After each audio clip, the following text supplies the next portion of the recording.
Hey les bambins, j'espère que vous allez bien, en tout cas moi ça va nickel. On se retrouve aujourd'hui pour une nouvelle vidéo sur la Liga, la 21e journée, 10 matchs analysés ensemble qui sont les suivants.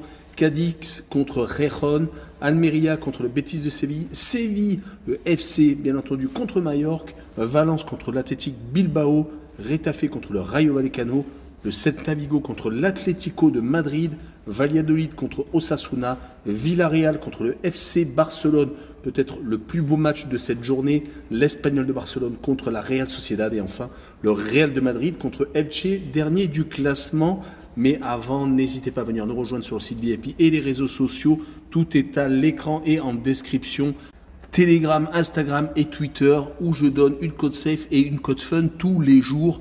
N'hésitez pas à mettre votre pronostic, vos critiques positives ou négatives. J'essaie d'y répondre au maximum et également le pouce qui fait remonter la vidéo et qui donne plus de visibilité à mon travail. Et n'hésitez pas à vous abonner, vous êtes quasiment 13 000 à me suivre, c'est monumental. On jette un coup d'œil au classement, le FC Barcelone est en train de faire le trou, 8 points d'avance sur le Real de Madrid. Donc premier pour le Barça avec 53 points, deuxième le Real avec 45, troisième la Real Sociedad avec 39, quatrième l'Atlético de Madrid avec 35, cinquième le Rayo Vallecano qui est un petit peu l'équipe surprise qui peut peut-être être en Ligue des Champions en fin de saison, on ne s'y attendait pas du tout. Sixième Villarreal avec 31, septième le Betis de Séville avec 31 également. Et 8e, l'Athletic Bilbao avec 29 unités. En fin de classement, 15e, l'Espagnol avec 21, à égalité avec Séville, qui est sorti de la zone rouge, qui est 16e. 17e, Valence avec 20 points. 18e, Cadix avec 19. 19e, Retafe avec 18. Et en fin dernier, 20e, Elche avec 9 unités. Et on attaque avec Cadix, qui est premier relégable contre Gijón, un des promus qui est 11e et bien calé pour l'instant au milieu de tableau, mais attention, ils n'ont que 5 points d'avance sur Cadix. Donc toutes les équipes entre la 11e et la 19e place ont quasiment tous un espoir ou de se maintenir ou de descendre. Seul Elche semble condamné, mais on ne sait jamais. En tout cas, Cadix, sur les 5 derniers matchs de Liga, a gagné 2 fois, fait 2 défaites et un match nul, donc un bilan assez convenable. Ils se sont imposés à Valence et ont réussi à battre Majorque 2-0. Par contre, lors de la dernière rencontre, ils se sont effondrés à l'Athletic Bilbao, perdant 4-1. Mais c'est la même dynamique de l'autre côté. Gijón, donc le promu, à 2 victoires, 2 défaites et un nul également. Les 2 victoires ont été toutes à domicile contre Séville et Valence. Sur ce match-là, je vois bien les deux équipes s'accrocher et faire un but partout. Et je vois la double chance 1N avec une cote à 1,57. On enchaîne avec Almeria 14e contre le Real Betis de Séville qui est 7e. Almeria est également promu mais n'est pas ridicule cette saison, gagnant 3 de leurs 5 dernières réceptions à la maison contre le Celta Vigo, Retafe ou l'Espagnol de Barcelone. Des matchs très importants pour eux. Ils avaient même réussi à accrocher l'Atlético de Madrid faisant un but partout. Du côté du Betis de Séville, c'est beaucoup moins bien. Sur les 4 derniers matchs de Liga, une seule victoire à l'extérieur à Retafe, sinon 3 défaites contre l'Espagnol 1-0 et des défaites contre Barcelone et le Celta Vigo. La défaite contre le Celta Vigo a été beaucoup plus compliquée car ils ont pris quand même 4 buts à la maison, perdant 3-4. Mais sur ce match-là, je vois bien un match nul, encore un but partout, avec pour assurer le coup le Away No Bet et le match nul remboursé 6 victoires du Betis de Séville à l'extérieur, une cote à 1,99. On poursuit avec Majorque qui se déplace à Séville. Majorque est actuellement au milieu de tableau à une 10e place alors que Séville vient de sortir de la zone rouge et est 16e. Mais ils ne sont plus qu'à 2 points de la zone de relégation. Donc ne pas s'endormir pour le FC Séville qui a certes gagné 3 de ses 5 derniers matchs, toutes compétitions confondues, qui vient tout de même de s'incliner lourdement à Barcelone 3-0 et qui a en plus été sorti de la Coupe d'Espagne contre Osasuna en prolongation. Mais retenons le positif, 2 victoires lors des 3 derniers matchs, ce n'était pas arrivé depuis le début de la saison. Des victoires contre Cadix et Elche sans prendre de but en plus. Donc sur ce match-là, ils vont jouer contre Majorque qui de son côté donc est au milieu de tableau, qui a beaucoup plus de résultats quand elle reçoit. 2 victoires à la maison consécutives contre le Celta Vigo et le Real de Madrid. Beaucoup plus étonnant, mais le Real est en légère perte de vitesse, on va y revenir.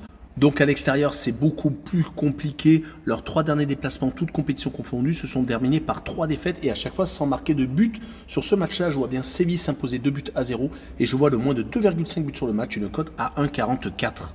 On enchaîne avec Valence contre l'Athletic Bilbao. Valence est juste au-dessus de la zone de relégation, à 1 point devant Cadix. Ils sont 17e, c'est très compliqué. Ils vont jouer contre les Basques de Bilbao qui sont avec 29 points en embuscade pour peut-être avoir une place en Coupe d'Europe.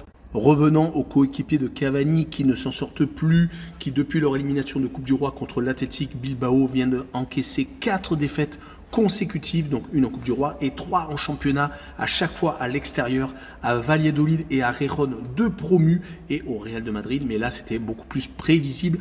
En tout cas, à l'extérieur, ils ne marquent plus ces derniers temps, mais comme ils reçoivent, ça devrait peut-être être beaucoup mieux. Ils vont jouer donc contre les Basques, où ils se sont inclinés en Coupe du Roi, je vous l'ai dit un peu plus tôt, 3-1, et sur les 4 dernières rencontres, les Basques sont sur 2 victoires et 2 défaites, donc c'est un bilan plutôt équilibré, 2 défaites contre le Real et le Celta, et donc 2 victoires contre Valence et contre Cadix. Mais sur ce match, je vois un 2 buts partout avec les 2 équipes qui marquent pour une cote à 1,91. On continue avec Retafe qui est actuellement 19e et en très mauvaise posture, qui joue contre le Rayo Vallecano qui est en train de jouer peut-être une place en Ligue des Champions. C'est vraiment hallucinant la saison du Rayo, donc le club banlieusard de Madrid est peut-être en train de réaliser la saison de son histoire, qui est actuellement sur 3 victoires sur les 4 dernières prestations en Liga, des victoires contre Valladolid, contre Villarreal et contre Almeria. Et c'est surtout à chaque fois des clean sheets très impressionnants. Au milieu, ils avaient tout de même été battus par la Real Sociedad de 2-0. Mais le Rayo Vallecano est quand même une équipe qui est actuellement meilleure en déplacement et qui n'a surtout pas perdu lors des 5 dernières prestations hors de leur base. 3 victoires et 2 nuls. Donc attention. Et leur adversaire du soir est Retafe, qui est donc en énorme difficulté, qui vient de faire un match nul contre l'Atlético de Madrid. C'est limite un miracle, car avant, ils avaient enchaîné 4 défaites consécutives contre Séville, l'Espagnol, Barcelone et contre le Real Betis de Séville. Et sur ce match, je vois le Rayo confirmer gagner 1-0 à l'extérieur, et je vois le draw no bet avec le pari remboursé 6 matchs nuls, une cote à 1,83 assez intéressante. On poursuit avec le Celta Vigo contre l'Atlético de Madrid. Le Celta est actuellement 12e à seulement 4 petits points de la relégation, mais ils sont tout de même une équipe très compliquée à jouer. Ils vont jouer contre l'Atlético de Madrid qui est en embuscade, qui est pour l'instant sur le dernier strapontin pour la Ligue des Champions. Le Celta Vigo est tout de même en train de se ressaisir. 3 victoires et une défaite sur les 5 derniers matchs de Liga. Surtout la victoire au Betis de Séville a marqué les esprits, où on voit que c'est une équipe qui n'a pas envie de céder, qui veut rester en Liga. Du côté de l'Atlético de Madrid, beaucoup mieux également, 3 victoires, 1 nul et une défaite. La défaite a été en Coupe du Roi au Real de Madrid en plus, un derby madrilène qui s'est terminé en prolongation. Ils avaient d'ailleurs perdu 3-1, où ils menaient quand même 1-0. Mais on se rappelle qu'ils sont capables des fois de craquer contre des équipes en difficulté. Ils viennent de faire un but partout contre Retafe à la maison. Mais leurs 3 victoires contre l'Levante en Coupe du Roi, contre Valladolid et contre Osasuna montrent qu'ils sont également capables de s'imposer à l'extérieur. Moi, je vois l'Atlético de Madrid gagner 2-1 et au Celta Vigo, et je vois le plus de 2 buts sur le match, une cote à 1,76. On enchaîne avec Osasuna qui se déplace à Valladolid. 2 équipes qui sont avec 6 points d'écart. Osasuna est 9e alors que Valladolid est à la même position que le Celta Vigo avec juste un goal average moins intéressant. Ils sont avec 23 points, donc à 4 points de Cadix qui est le premier relégable. Du côté du Real Valladolid, donc qui est promu, ils viennent de s'imposer 2 fois consécutivement en championnat contre Valence et la Real Sociedad, faisant un exploit sans prendre de but en plus. Ils mettaient fin à une série assez négative en Liga qui était de 5 défaites consécutives. Ils vont jouer contre Osasuna, qui est une équipe qui est bien calée au milieu de tableau, qui a peut-être même des espoirs de Coupe d'Europe. Sur les 5 derniers matchs de Liga, ils ont tendance à être un peu en perte de vitesse, même s'ils ne perdent pas beaucoup. Une seule fois, c'était contre l'Atlético de Madrid à la maison, mais ils font beaucoup trop de partage de points. 3 contre des équipes qui étaient en difficulté, comme Elche, dernier bien entendu de cette Liga, contre l'Espagnol de Barcelone, un peu moins contre l'Athletic Bilbao. Une seule victoire à leur actif, c'était contre Mallorca, 1-0. Sur ce match-là, je vois bien un 0-0 et je vois, pour assurer le coup, le away no bet et le match nul remboursé. 6 victoires de Osasuna en déplacement, une cote à 1,94. Et on enchaîne avec Villarreal contre le FC Barcelone, peut-être la belle affiche de cette journée. Villarreal est 6e à 4 points du premier strapontin pour la Ligue des Champions, détenu pour l'instant par l'Atlético de Madrid. Et le FC Barcelone est bien entendu premier avec 8 points d'avance, qui va tout droit vers un nouveau titre de champion d'Espagne. Villarreal vient de s'incliner 2 fois consécutivement. C'est un gros stand-by actuellement, surtout que sur les 4 derniers matchs, c'est seulement une victoire, 2 défaites et un match nul. Le match nul a été contre le Celta Vigo, donc vraiment moyen, surtout qu'ils ont été éliminés par le Real de Madrid, 3-2 en Coupe du Roi. Rappelons qu'ils avaient d'ailleurs réussi à battre les Madrilènes, c'était le 7 janvier, mais depuis malheureusement de l'eau a coulé sous les ponts. Par contre, du côté de Barcelone, la vie est belle, les nuages sont dégagés. Ils n'arrêtent pas de gagner depuis la reprise post-Coupe du Monde. Si on prend les 10 derniers matchs, c'est 9 victoires et un seul match nul. Et encore, ça a été la demi-finale de Supercoupe d'Espagne, gagnée contre le Betis de Séville, 2 buts partout et victoire au penalty. Sinon, en championnat, c'est vraiment impressionnant, surtout qu'ils font quasiment que des clean sheets. Sur les 5 derniers matchs de Liga, c'est 4 clean sheets et un seul petit but encaissé. C'était lors d'une victoire au Betis de Séville le 1er février. Et sur ce match-là, je les vois bien gagner 1-0 à Villarreal. Car j'ai observé que sur les 5 dernières victoires à l'extérieur, 3 ont été sur le score de 1-0. Et je vois donc le Barça marquer moins de 2 buts sur le match, une cote à 1,48. On continue avec l'Espagnol de Barcelone qui est actuellement 15e à seulement 2 points de Cadix, qui est 18e et premier relégable, contre la Real Sociedad qui est actuellement 3e et bien calé pour espérer avoir la Ligue des Champions, 7 points d'avance sur le Rayo Vallecano.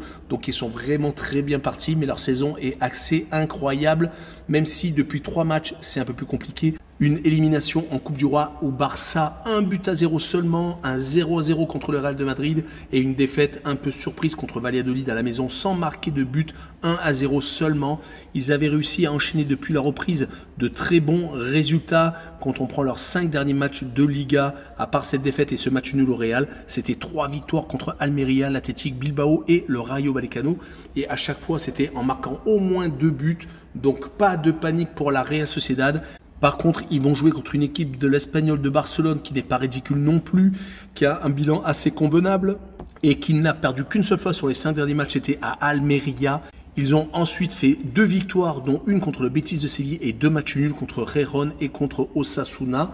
Mais sur ce match-là, je vois les Basques prendre le dessus et gagner 1-0 à l'extérieur. Et je vois les deux équipes qui ne marquent pas, une cote à 1,72. Et enfin, on passe au Real de Madrid contre Elche, une rencontre décalée au 15 février. Le Real de Madrid est actuellement au Maroc car il joue le championnat du monde des clubs. Ils vont d'ailleurs disputer la finale contre Al Hilal, un club de l'Arabie Saoudite qui est maintenant le pays d'adoption de Cristiano Ronaldo. Mais le Real vient de jouer sa demi-finale donc de ce championnat du monde contre Al Ahly, un club égyptien. Ils avaient réussi à gagner 4-1 alors qu'il leur manquait énormément de joueurs, dont Benzema et Courtois en tête. Ils ont tout de même réussi à montrer leur supériorité. Mais le Real est actuellement en perte de vitesse en Liga. Sur les 5 derniers matchs, ce n'est que 2 victoires, 1 nul et 2 défaites à Villarreal et à Majorque. Assez inquiétant, surtout que souvent ils n'ont pas marqué. 2 matchs sur 5, c'est très compliqué. Sans Benzema, on est bien d'accord. Ils vont jouer tout de même contre le dernier Elche, qui vient de remporter son premier succès. C'est un exploit contre Villarreal, 3-1. Il n'avait encore fait que des matchs nuls, 6 en l'occurrence sur 19 rencontres. Là, lors de la 20e rencontre, enfin une victoire. Si on prend les 4 dernières rencontres de Liga, ils n'ont perdu qu'une seule fois, c'était à Séville. Et ils avaient également fait 2 matchs nuls contre Cadix et Osasuna.